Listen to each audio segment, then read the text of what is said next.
आज का ये वहाबी, मैं बोलता हूँ डंके की चोट पे बोलता हूँ, मुझे इसकी कोई परवाह नहीं है, क्योंकि किसी के रहमो करम पे मेरा घर नहीं चलता है। हम गुलामान अहमद रजा है, कोई भी हमसे जीता नहीं। तो अब हम हदीस पेश कर रहे हैं, जवाब में इनके पास हदीस नहीं होती, कुरान नहीं होती, तो फिर एक मक्कारी करते हैं। मक्कारी क्या करते हैं? अब आइए वो मक्कारी सुना रहा हूं। कहते देखिए साहब, बरेली के मौलाना स्टेज लगाते, क्या जरूरत है ऐसे जलसे लेने की? आप देख नहीं रहे हिंदुस्तान के हालात कितने नाजुक हैं? यानी ऐसा मालूम होता है कि ये नाजुक हालात बरेली के मौलानों ने बनाए हैं। अब अगर कोई मोदी जी जैसा नाम का प्रधानमंत्री बना तो लगता है कि बरेली वालों ने चुनकर उसको प्रधानमंत्री बनाया। अब अगर यूपी में योगी नाम का कोई जालिम बैठ गया है और मुसलमानों पे जुल्म हो रहा है तो लोग ये समझते कि गोया ये बरेली वालों ने कर दिया है। भाई सियासी हालात से मजहबी हालात का क्या ताल्लुक? क्या बात है? ये सियासत एक अलग चीज है, मजहब एक अलग चीज है। कल कोई अगर खुलेआम शराब पिए और मौलाना टोके कहे कि भाई शराब मत पियो, कहेंगे मौलाना क्या टोका टाकी लगा रखा है, देख नहीं रहे हालात कैसे चल रहे हैं। क्या बात? जो मेरे दिल में आ रहा है करने दीजिए। तो ये दुरुस्त है? बताइए भाई, सियासत का बिगाड़ एक अलग है और मजहब में बिगाड़ होगा वो एक अलग बात है। क्या बात? सियासत के बिगाड़ को सुधारने की जिम्मेदारी रहनुमाओं की, लीडरों की है। मजहब में बिगाड़ हो तो इसके सुधार की जिम्मेदारी उलमा की है। क्या बात है? आपकी हालत यह है कि मौलाना को देते हैं 5,000 रुपये तनख्वाह और बोलते हैं मौलवी साहब 5,000 से ऊपर नहीं देंगे, मगर इनकलाब जिंदाबाद के नारे आप ही लगाइए। अगर सियासत में कोई बिगाड़ है तो जिम्मेदार 5,000 रुपये पाने वाला मौलाना। मुसलमानों की माशी हालत खराब है तो उसका जिम्मेदार 5,000 रुपये तनख्वाह पाने वाला मौलाना। घर का बच्चा फेल हो जाए तो जिम्मेदार मौलाना। किसी की लड़की भाग जाए तो जिम्मेदार मौलाना। कौम में डॉक्टर है जिनकी पेमेंट 1.5 लाख रुपया महीना कमाते, उनके ऊपर कौम की कोई जिम्मेदारी नहीं। वकील हजरात है जो 1-1 लाख रुपया महीना कमाते, उनकी कोई जिम्मेदारी नहीं। बिजनेसमैन हजरात है 3-3, 4-4 लाख रुपया महीना कमाते, उनकी जिम्मेदारी नहीं। मौलवी साहब 5,000 रुपये में सारी कौम का ठेका आपके सर पे रखा है हमने। अब ऐसे हालात चल रहे हैं और मौलाना को क्या सूझ रही है? इख्तिलाफ की बात। सोमालिया का हाल नहीं देख रहे हो आप? क्या है कि बेदर्दी के साथ मुसलमान कत्ल किए जा रहे हैं। अफगानिस्तान के हालात आपकी निगाहों में नहीं है। फिलिस्तीन के हालात कितने बदतर है। जमाना हुआ बैतुल मुकद्दस हमारे हाथ से छीना जा चुका है। आज हम वहां जमात के साथ नमाज पढ़ने का भी हक नहीं रखते। सीरिया के हालात देखिए, सीरिया में तो इतना बदतर हालात है, आए दिन बमबारी होती है, सैकड़ों छोटे छोटे दूध पीते बच्चों तक को नहीं छोड़ा जा रहा है। और हिंदुस्तान भी अब महफूज नहीं रह गया है आपका। हिंदुस्तान में कभी गाय के नाम पे मारा जाता है, कभी मंदिर के नाम पे मारा जा रहा है, कभी पूजा के नाम पे मारा जा रहा है, कभी किसी नाम से, कभी किसी नाम से। कभी वंदे मातरम बोलना पड़ेगा, नहीं बोलो तो मारेंगे। जय श्री राम बोलना पड़ेगा, नहीं बोलो तो मारेंगे। बहाने बहाने ढूंढ ढूंढ के मुसलमानों को मारने के मौके देखे जा रहे हैं और मारा जा रहा है। ये हालात है हिंदुस्तान के। और ऐसे हालात में आप वहाबी सुन्नी की बात कर रहे हैं। आपने तो यकजहती की बात करना चाहिए, मोहब्बत की बात करना चाहिए, इखवत की बात करना चाहिए, प्यार की बात करना चाहिए। मौलवी साहब ये क्या लगा रखा है? वहाबी मिले तो सलाम मत करो, उनकी मस्जिद में जाके नमाज मत पढ़ो, उनसे निकाह मत करो, शादी मत करो। ये क्या काटने और जो है जुदा करने की बातें करते हो? मैंने कहा आपका सवाल बड़ा अच्छा है। आपके सवाल से मैं इत्तेफाक करता हूं कि ये वो हालात नहीं है कि जिन हालात में हम तफरीक की बात करें। मगर आपके इंसाफ की चश्मे की आईनक उस वक्त कहां गुम हो जाती है और आप उस वक्त कब नाबीना हो जाते हैं कि जब ऐसे हालात में कोई बदअकीदा वहाबी आके हमारे नबी की तौहीन करता है, तब उसका आप मुंह नहीं पकड़ते ये बोलकर कि ऐसे हालात में तुझे क्या पड़ी है कि रसूल की शान से तू खेल रहा है। क्या बात? मगर जो जवाब देने आता है उसके बारे में आप कहते हैं कि तफरीक की बात मत करो। भाई मैं अपने घर में सुकून से रह रहा हूं, अपने अब्बा की खिदमत करता हूं, मैं अपने वालिद को अच्छे से अच्छा खिलाता हूं, पिलाता हूं, अब्बा जान से कहता हूं अब्बा जान आपने मेरे लिए बहुत किया, मुझे पढ़ाया लिखाया काबिल बनाया, अब मेरी बारी है कि आपकी बुढ़ापे बेज़ईफी में आपकी खिदमत करूं।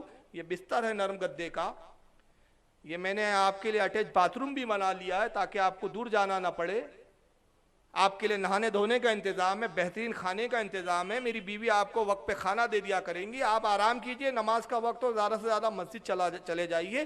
बाप भी पुरसुकून ज़िंदगी गुजार रहा है, मैं भी पुरसुकून ज़िंदगी गुजार रहा हूँ। अचानक एक सर फिरा मेरे घर के बाहर आता है, दरवाजे पे चीखने लगता है और गाली बकना शुरू करता है, बुड्ढे तेरी माँ का, तेरी बहन का, फारूक का बाप है, निकल बाहर।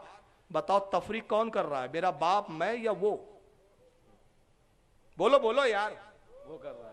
झगड़े की बात कौन कर रहा है? गाली देने वाला। अब मैं बाहर निकलता हूं और उसका गला पकड़ के कहता हूं कि बदबख्त, मेरे बाप ने तेरा क्या बिगाड़ा जो तू मेरे घर पर आके मेरे बाप को गाली बक रहा है? मेरा ज़ईफुल उम्र बाप अपने घर में आराम कर रहा है, उसने तेरे साथ क्या ऐसा काम कर दिया कि तू आज उसकी तौहीन कर रहा है, बरसरे आम उसकी बेइज्जती कर रहा है? तो चंद अक्लमंद आके मुझे समझाने लगते, फारूक साहब आप खामोश हो जाइए, उसको गाली बकने दीजिए, वो बक रहा है उसको बकने दीजिए, आप खामोश हो जाइए, अगर आप बोलेंगे तो इख्तिलाफ हो जाएगा, आप बोलेंगे तो तफरीक हो जाएंगी, आप बोलेंगे तो मुसलमान कमजोर हो जाएगा, मोहल्ले की इमेज खराब हो जाएगी। बताओ ये इंसाफ है? रोकना मुझे चाहिए कि उस गाली बकने वाले को रोकना चाहिए? गाली बकने वाले। मगर मैंने आज तक ऐसा कोई पिलपिला नहीं देखा। ये कौन से पिलपिले आम हमारे यहाँ पैदा हुए? दो कैटेगरी है, या तो मुसलमान या तो मुनाफिक या काफिर। अरे या तो ही है या शी है, अब तक ये तय नहीं कर पा रहे कि हमें जाना कहाँ है। नहीं समझे आप? अरे या ही है या शी है। अब मैंने उसको अगर उर्दू में बोलता था आपको बुरा लग जाता, इसलिए मैंने इंग्लिश का वर्ड इस्तेमाल किया, लेकिन आप समझे नहीं। या तो मर्द है या औरत है, बीच के वाले आदमी की कोई वैल्यू और इज्जत नहीं होती। बीच वाला आ जाए तो औरतें भी उसको देखकर भागती है और मर्द भी उसको देखकर शर्माते हैं। अच्छा आदमी नहीं होता बीच का। तो बीच के जो आते हैं, मैंने कभी नहीं देखा कि ये पिलपिले हमारे आके कभी वहाबी का गला पकड़ के बोले कि वहाबी जी क्यों रसूल की तौहीन कर रहे हो, हालात नाजुक है, तुम नबी की अजमत क्यों नहीं बताते, ताकि हम अपने नबी की अजमत जानकर मानकर सब मिलकर ऐसे मुश्किल हालात में मुस्तफ़ा की बारगाह में लौ लगा के इस्तिआनत करे, इस्तिगासा करे। क्या बात है, क्या बात है। तुम वो तो नहीं करते, जो जवाब देता है उसको पकड़ते हो। चलो ठीक है, हालात बहुत नाजुक और दुश्वार है। एक छोटा सा सवाल, बस छोटा सा सवाल, आज पूरी दुनिया मुसलमानों की दुश्मन बनी हुई, इसकी वजह कौन है? भाई हर कोई आज इस्लाम के नाम से जो मुंह में आ रहा है बक रहा है, इस्लाम को बदनाम कर रहा है, पैगंबर इस्लाम को गालियां बकी जा रही है, इस्लाम के बड़े बड़ी अजीम शख्सियतों की तौहीन की जा रही है। इसकी वजह क्या है? कौन है वो? किसके सबब से ये सब हो रहा है? कौन जिम्मेदार है? मैं बहुत मुख्तसर वक्त में अगर इसकी तफसील में जाऊंगा तो रात छोटी पड़ जाएंगी, तफसीलात के लिए वक्त कम पड़ जाएगा। मैं मुख्तसर में कह रहा हूं, खुदा की कसम, आज मुसलमानों की ये जो पस्ती की हालत है, आज मुसलमान जो पूरी दुनिया में पिट रहे हैं, लुट रहे हैं, मारे जा रहे हैं, कत्ल हो रहे हैं, इसकी कोई और वजह नहीं, वो तबका है जो आए दिन नबी की अजमतों से खिलवाड़ कर रहा है। वजह यह है कि जब नबी की अज़मतों से खिलवाड़ किया जाएगा, रब तबारक व तआला की इनायतें नाजिल नहीं होंगी, जमीन पर अजाब ही उतारे जाएंगे, जमीन पर गज़ब ही नाजिल होगा, जमीन पर तबाहियां ही आएंगी। ऐसा नहीं होगा? इस्लाम को आज बदनाम कौन कर रहा है? दाइश क्या सुन्नियों ने बनाई है? तालिबान क्या सुन्नियों की तंजीम है? जैशे मोहम्मद क्या सुन्नी बरेलियों की तंजीम है? लश्कर तैयबा क्या सुन्नियों की तंजीम है? अल-कायदा सुन्नियों की तंजीम है? अरे जितनी टेररिस्ट दहशतगर्द तंजीमें तुमने इस्लाम को बदनाम करने के लिए बनाई, एक भी तंजीम सुन्नियों की नहीं, सब वहाबियों की, सब देवबंदियों की ये तंजीमें तुमने बनाई। और मजलूमों को जब बमों से तुमने उड़ाया तो लोगों ने तुम्हें नहीं कहा, जिस मजहब के मानने का तुम दावा करते थे उस पर उंगली उठाई, पैगंबर पर उंगली उठाई। तुमने ट्रेन में बम रखा, उंगली तुम पे नहीं उठाई गई, पैगंबर पे उठाई गई। तुमने बसों में बम रखा, उंगली तुम पे नहीं उठी, पैगंबर इस्लाम पर उठी। इसलिए उठी कि दुनिया ने यही कहा कि ये दाढ़ी रखते हैं, सरों पे इमामे सजाते हैं, जुब्बे पहनते हैं, मोहम्मद का नाम लेने की बात करते हैं। यकीनन मोहम्मद टेररिस्ट होगा, इसलिए ये भी टेररिस्ट कर बन रहे हैं। मोहम्मद दहशतगर्द होगा, नौजुबिल्लाह, इसलिए भी दहशतगर्द। तो इस्लाम तुमने बदनाम किया जब तक सुन्नी थे, वहाबियत नहीं थी। इस्लाम नेक नामी से बुलंद होता जा रहा था, बढ़ता जा रहा था। इस्लाम कभी बदनाम नहीं हुआ। सुन्नियों में जितने आए सब सूफी आए, मोहब्बत से इस्लाम फैलाया, मोहब्बत से अखलाक से इस्लाम की तालीम दी। और आज का हिंदू भी अब अच्छी तरह से जान चुका है कि दहशतगर्दी का ताल्लुक इस्लाम से नहीं है, इसलिए कि जो इस्लामी लिबास में दहशतगर्दी कर रहे उनका खुद इस्लाम से ताल्लुक नहीं है। इस्लाम का ताल्लुक उसी का है जिसका गरीब नवाज से ताल्लुक है, जिसका गौसे आजम से ताल्लुक है, जिसका ख्वाजा गरीब नवाज से ताल्लुक है। नारे तकबीर, नारे रिसालत, उलमा अहले सुन्नत, तहफ्फुज़ अक़ाइद कॉन्फ्रेंस जिंदाबाद। सुभान अल्लाह। इसलिए याद रखो, मैं एक जुमला बार बार अक्सर अपनी तकरीरों में दोहराता हूं कि आज तक कोई सुन्नी टेररिस्ट पकड़ा नहीं गया। आज तक किसी सुन्नी कम इल्म से कम इल्म आदमी ने ऐसा काम नहीं किया कि जिससे मजहब बदनाम हुआ हो, इस्लाम बदनाम हुआ है। इसलिए कि जो सुन्नी होता है वो ख्वाजा का मानने वाला होता है, और जो ख्वाजा का मानने वाला होता है वो दहशतगर्द नहीं होता, और जो दहशतगर्द होता है वो ख्वाजा का नहीं होता। क्या बात है। पूरी दुनिया में उथल पुथल तुमने की, और उसके बाद हाथी के दांत दिखाने के कुछ और, खाने के कुछ और। बम तुम रखो, दहशतगर्दी तुम करो, टेररिस्ट तुम पैदा करो, दहशतगर्द तुम बनाओ, कौम के नौजवानों को गुमराह करके बम बांधकर फटने के लिए तुम उनको आमादा करो, और फिर बड़े साइसुद बनकर आते मोहब्बत की बात करो, यकजहती की बात करो। तो ये बम रखना मोहब्बत है? ये बेकसूरों को मारना मोहब्बत है? ये मज़ारों को, दरगाहों को बमों से उड़ाना मोहब्बत है?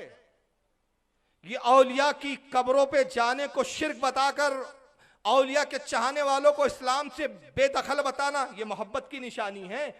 शबे बारात आ रही है, शबे बारात हमारी, रात हमारी, खुदा हमारा, रात खुदा ने बनाई, इबादत हम करें, अपने रब की इबादत हम कर रहे हैं, फातिया हम दे रहे हैं, कब्रिस्तान हम जा रहे हैं, पेट में इसके दर्द हो रहा है। अब इनके मुल्ला निकलेंगे मेंढकों की तरह, कहेंगे शिर्क, शबे बारात मनाना शिर्क, शबे बारात मनाना बिदअत। हमने कहा हमने आपसे फतवा कब पूछा जो आप फतवा देने आए? क्या बात है। क्या हमारे उलमा की कमी है? हमने आपसे फतवा पूछा नहीं, आप फतवा क्यों दे रहे? कहा फतवा देना हमारा मकसद नहीं, आप पूछे नहीं तब भी हम मेंढकों की तरह टटर करेंगे। हमारा काम ही इंतशार पैदा करना है। हम तो वो मक्कार कौम है, इंतशार पैदा हम करेंगे और फिर हम ही आकर तुमको कहेंगे इंतशार की बात मत करो। क्या बात है। मिलादुन नबी आएगा तो हम कुफ्र और शिर्क के फतवे हम लगाएंगे, और फिर हम ही आके कहेंगे मोहब्बत की बात करो, इंतशार की बात मत करो। क्या बात है। 11वीं आएंगी तो हम ही अपने बिलों से निकल के कहेंगे 11वीं मनाना शिर्क है, तोड़ने की बात हम करेंगे, बुजुर्गों से हटाने की बात हम करेंगे, और फिर हम ही मक्कारी करके चेहरा मासूम वाला बना के कहेंगे भाई इनके इंतशार की बात मत करो। आज का ये वहाबी, मैं बोलता हूं डंके की चोट पे बोलता हूं, मुझे इसकी कोई परवाह नहीं है, क्योंकि किसी के रहमो करम पे मेरा घर नहीं चलता है। आज का वहाबी और कल का मुनाफिक, तारीख उठाकर देखो, दोनों में कोई फर्क मुझे नजर नहीं आता। जो बोली उस दौर के मुनाफिक की नजर आती है, वही बोली आज के वहाबी की मुझे नजर आती है।